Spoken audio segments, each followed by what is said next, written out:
نحمد و نصلی علی رسولہ الکریم اما بعد فاعوذ باللہ من الشیطان الرجیم بسم اللہ الرحمن الرحیم رب اشرح لی صدری ویسر لی امری واحلل عقدۃ من لسانی یفقہوا قولی۔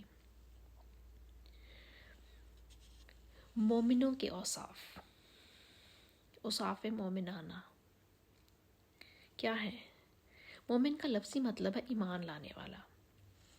اب ہم مسلمانوں میں سے ہر ایک یہ دعویٰ کرتا ہے کہ وہ ایمان لے کر آیا ہے۔ اگر تھوڑا اور گہرائی میں جائیں اور اپنے دل سے پوچھیں کہ ہم ایمان کس چیز پر لائے ہیں تو ہمارا دل فوراً مطمئن ہو کر جواب دے گا کہ ہم ایمان لائے ہیں اللہ پر، اس کے رسولوں پر، الہامی کتابوں پر، فرشتوں پر، اچھی اور بری تقدیر پر اور قیامت والے دن اٹھائے جانے پر۔ لیکن اللہ نے قرآن اور حدیث کے ذریعے مومن کی کچھ اوصاف بتائے ہیں جن کو پڑھنے اور سمجھنے کے بعد ہم بخوبی اندازہ لگا سکتے ہیں کہ ہم اصل معنوں میں مومن ہیں یا صرف اپنے پر مومن ہونے کا خول چڑھایا ہوا ہے۔ حدیث میں آیا ہے کہ مومن مومن کا آئینہ ہے۔ آئینے کی مثال میں بہت حکمت ہے۔ جب ہم آئینے کے سامنے جاتے ہیں تو وہ ہمارے عیب ہمیں دکھاتا ہے، لیکن ان عیبوں کا مذاق نہیں اڑاتا۔ پھر یہ بھی کہ آئینے کے سامنے کوئی بھی چلا جائے، وہ پہلے آئینہ دیکھنے والے کی خامیاں بعد میں آئینہ دیکھنے والوں سے یا بعد میں آنے والوں سے بیان نہیں کرتا۔ ہماری پیٹھ پیچھے ہمارے عیب کسی اور کو نہیں بتاتا آئینہ۔ سوچنے کی بات یہ ہے کہ کیا ہمارے ایمان کا یہ لیول ہے کہ دوسروں کی کمزوریاں جانتے ہوئے انہیں بس اپنے تک ہی محدود رکھیں اور جگہ جگہ غیبت کر کے کسی کی کمزوریوں کی تشہیر نہ کرتے پھریں؟ اگر ہمارے ایمان کا یہ لیول ہے تو یہ ہم مومن کی کوالٹی ہے۔ ایک اور حدیث کا مفہوم یہ ہے کہ مومن وہ جس کی زبان اور ہاتھ سے دوسرے مسلمان محفوظ رہیں۔ ذرا سوچیں، کہیں ہماری زبان سے کوئی رنجیدہ تو نہیں ہو جاتا؟ کہیں ہماری زبان سے کسی کا دل تو نہیں ٹوٹ جاتا؟ کہیں ہماری زبان سے کسی کی آنکھ میں آنسو تو نہیں آ جاتا؟ کہیں ہمارے ہاتھ کے اشارے سے کسی کا مان تو نہیں ٹوٹ جاتا؟ کہیں ہماری زبان اپنا بھرم رکھنے کے لیے کسی دوسرے پر الزام یا تہمت تو نہیں لگا دیتی؟ کہیں ہمارے ہاتھ کی اکڑاہٹ کسی کمزور کے جسم کو داغدار تو نہیں کر دیتی؟ ذرا سوچیں کہ کیا ہمارا ایمان اس لیول کا ہے کہ ہماری زبان اور ہاتھ سے کسی کو تکلیف نہیں پہنچے؟ کیونکہ مومن کے زبان اور ہاتھ سے کسی کو تکلیف نہیں پہنچ سکتی۔ ایک اور حدیث کا مفہوم یہ ہے کہ رسول اللہ صلی اللہ علیہ وآلہ وسلم سے کسی نے پوچھا کہ مومن بزدل ہو سکتا ہے؟ تو آپ صلی اللہ علیہ وآلہ وسلم نے فرمایا ہاں ہو سکتا ہے۔ پھر پوچھا گیا کہ کیا مومن بخیل ہو سکتا ہے؟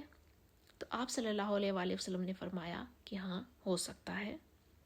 پھر پوچھا گیا کہ کیا مومن جھوٹا ہو سکتا ہے؟ تو آپ صلی اللہ علیہ وآلہ وسلم نے فرمایا کہ نہیں، مومن جھوٹا نہیں ہو سکتا۔ اور جھوٹ جس کے بارے میں نبی پاک صلی اللہ علیہ وآلہ وسلم نے کہا کہ اگر کوئی ماں اپنے بچے کو اپنے پاس بلانے کے لیے یہ کہے کہ ادھر آؤ ایک چیز دیتی ہوں، حالانکہ اس کے پاس کچھ نہیں تھا دینے کے لیے، اور وہ صرف اپنے بچے کو بلانے کے لیے ایسا کہتی ہے، تو یہ بھی جھوٹ کے زمرے میں آتا ہے۔ تو پھر اپنی باتوں کا جائزہ لیں کہ کب کب، کہاں کہاں اور کیسا کیسا جھوٹ بولتے ہیں۔ پھر ایک اور حدیث میں ہے کہ مومن اور کافر میں فرق کرنے والی چیز نماز ہے۔ یہ بہت بڑا لمحہ فکریہ ہے کہ ہم میں سے کتنے مسلمان ایسے ہیں جو نماز پڑھ کر اپنے آپ کو کافروں سے فرق نظر آنے کو ترجیح دیتے ہیں۔ ان کے دن کے معمولات اور زمین پر چلنا پھرنا اور لوگوں سے میل ملاقات ان کی نمازوں کی ادائیگی پر اثر انداز نہیں ہوتا۔ ہماری خوشیوں اور غمیوں میں ہماری نمازوں کی کیا کیفیت ہوتی ہے؟ شادی بیاہ اور فوتگیوں میں آنے جانے کے لیے کتنی نمازیں ضائع ہوتی ہیں؟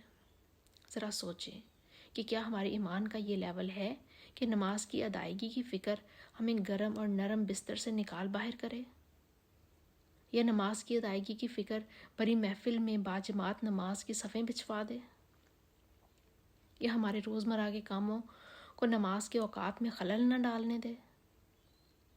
حضرت معاذ رضی اللہ تعالیٰ عنہ فرماتے ہیں کہ رسول اللہ صلی اللہ علیہ وآلہ وسلم نے انہیں مومن کے اوصاف حمیدہ سے یوں مطلع فرمایا کہ اے معاذ، مومن حق کے ہاتھوں اسیر ہوتا ہے، وہ بخوبی جانتا ہے کہ اس کے کان، نگاہ، زبان، ہاتھ، پاؤں، شکم اور شرمگاہ پر ایک نگہبان مقرر ہے۔ بچے میں پیدا ہونے کے بعد سب سے پہلے جو چیز پیدا ہوتی ہے وہ خواہش ہی ہوتی ہے، اور بے شک مومن کو قرآن نے اکثر خواہشات سے روک رکھا ہے، اور وہ اللہ کے حکم سے از خود اپنے اور اپنی مہلک خواہشات کے درمیان رکاوٹ بن جاتا ہے۔ یقیناً مومن کا دل اللہ کے عذاب کی طرف مطمئن نہیں ہوتا، نہ اس کا ہجان سکون پذیر ہوتا ہے، نہ اس کی اضطرابی کیفیت کو تسکین ملتی ہے۔ وہ مسلسل اس حالت میں پریشان رہتا ہے حتیٰ کہ وہ پلسرات سے پار ہو جائے۔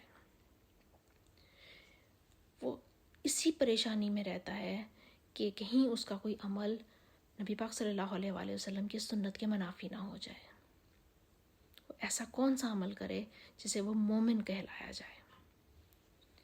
اس کو صبح و شام موت کا کھٹکا لگا رہتا ہے، بس ایسے میں تقویٰ اس کا ہم سفر رفیق بن جاتا ہے، قرآن اس کا رہنما بن جاتا ہے، اللہ کا خوف اس کا تازیانہ بن جاتا ہے، اللہ کی رضا کا حصول اس کی سواری بن جاتا ہے، تدبر اور اختیار اس کا ساتھی بن جاتا ہے، اللہ سے ڈرنا اس کا شعار بن جاتا ہے، نماز اس کی پناہ گاہ بن جاتی ہے، روزہ اس کی ڈھال بن جاتا ہے، صدقہ اس کی جان کا نذرانہ بن جاتا ہے، سچائی اور راست بازی اس کی فرما روا بن جاتی ہے، طریق حیا اس کا وزیر بن جاتا ہے۔ اور حقیقت تو یہ ہے کہ ان تمام باتوں کے پس پردہ اس کا پروردگار اللہ سبحانہ و تعالیٰ اس کا نگران بن جاتا ہے، اور اللہ کو اپنا نگران بنانے کے لیے ہمیں وہ اوصاف اپنانے ہوں گے جو اللہ اور اللہ کے رسول صلی اللہ علیہ وآلہ وسلم کو پسند ہیں۔ اس طریقے پر چلنا ہوگا جو اللہ اور اللہ کے رسول صلی اللہ علیہ وآلہ وسلم کو پسند ہے، اور وہ کام کرنے ہوں گے جو اللہ اور اللہ کے رسول صلی اللہ علیہ وآلہ وسلم کو پسند ہے۔ اللہ ہمیں اپنے سیدھے راستے پر چلنے اور سچا مومن بننے کی توفیق عطا فرمائے، آمین یا رب العالمین۔